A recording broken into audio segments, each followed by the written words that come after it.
Praise the lord. యేసు రక్తమే జయము. మన రక్షకుడు మన విమోచకుడైన యేసుక్రీస్తు పరిశుద్ధ నామములో అందరికీ వందనాలు. చిన్న ప్రార్థన ద్వారా ఉదయకాల వాక్యదానం చేసుకుందాము. పరిశుద్ధుడ మహాగండువైన దేవ యేసయ్య సర్వాధికారినైనా మీకే వేలాది వందనములు కృతజ్ఞత స్తుతి స్తోత్రం చెల్లించుకుంటున్నాను తండ్రి. నేను ఉదయకాలం ప్రభు వాక్య భాగం ధ్యానిస్తుండగా వాక్య భాగం మాకు అర్థమవునట్లు సహాయం చేసి మీ కృపలో బలపరిచి మీకు మాదిరిగా మమ్మల్ని నడిపించి మీ చిత్తాన్ని మా జీవితంలో జరిగించమని ఈ చిన్న ప్రార్థన ప్రభు యేసుక్రీస్తు పరిశుద్ధ నామములో అడిగి వేడుకుంటున్నాను తండ్రి. Amen amen. యెషయా గ్రంథం 38 అధ్యాయం 14 వచనము. మంగళ కత్తి పెట్టవలను ఓద కోరుకోవాలను నేను కిచకిచలాడి తిని గోవాలి మూలిగి తిని ఉన్నత స్థలం తట్టు చూచి చూచి నా కనులు క్షీణించును. నాకు శ్రమ కలిగిన యెహోవా నా కొరకు పోటబడి ఉండుము. ఆమె దేవుడి వాక్య భాగం దీవించును గాక. ప్రభునందు ప్రియులారా, ఇక్కడ వాక్య భాగంలో గమనించినట్లయితే మంగళకత్తి పెట్టవలను ఓద కొరుకోవాలని నేను కిచకిచలాడి తిని గోవాలి మూలిగి తిని ఉన్నత స్థలం తట్టు చూచి చూచి నా కనులు క్షీణించును. నాకు శ్రమ కలిగిన యెహోవా నా కొరకు పోటబడి ఉండుము. అదేవిధంగా ఇక్కడ వాక్య భాగంలో గమనించినట్లయితే కీర్తన గ్రంథం 69 అధ్యాయం 3వ వచనంలో నేను మొరపెట్టుట చేత అలసి ఉన్నాను, నా గొంతుక ఎండిపోయిను, నా దేవుని కొరకు కనిపెట్టుట చేత నా కన్నులు క్షీణించిపోయిను. కీర్తన గ్రంథం 119 అధ్యాయం 82వ వచనంలో నన్ను ఎప్పుడు ఆదరించదవో అని నా కన్నులు నీవు ఇచ్చిన మాట కొరకు కనిపెట్టి క్షీణించుచున్నవి.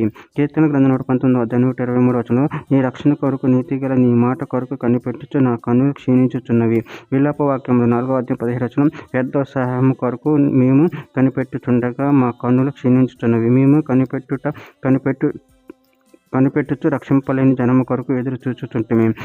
కీర్తన గ్రంథం 143 అధ్యాయం 7వ వచనం యెహోవా నా ఆత్మ క్షీణించుచున్నది, త్వరగా నాకు ఉత్తరమిమ్ము. నేను సమాధిలోనికి దిగు వారి వలె కాకుండానట్లు నీ ముఖమును నాకు మరుగు చెయ్యకుము.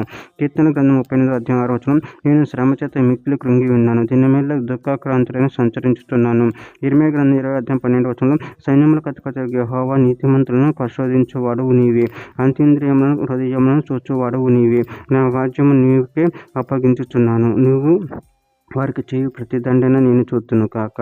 విలాప వాక్యంలో 1వ అధ్యాయం 20వ వచనం యెహోవా దృష్టి ఉంచుము, నాకు ఇబ్బంది కలిగిను, నా అంతరంగం క్షోభిల్లుచున్నది, నేను చేసిన గొప్ప ద్రోహమును బట్టి నా గుండె నా లోపల కొట్టుకొనుచున్నది. వీధులలో ఖడ్గము జన నష్టం చేయుచున్నది, ఇండ్లలో నానా మరణకర వ్యాధులున్నవి.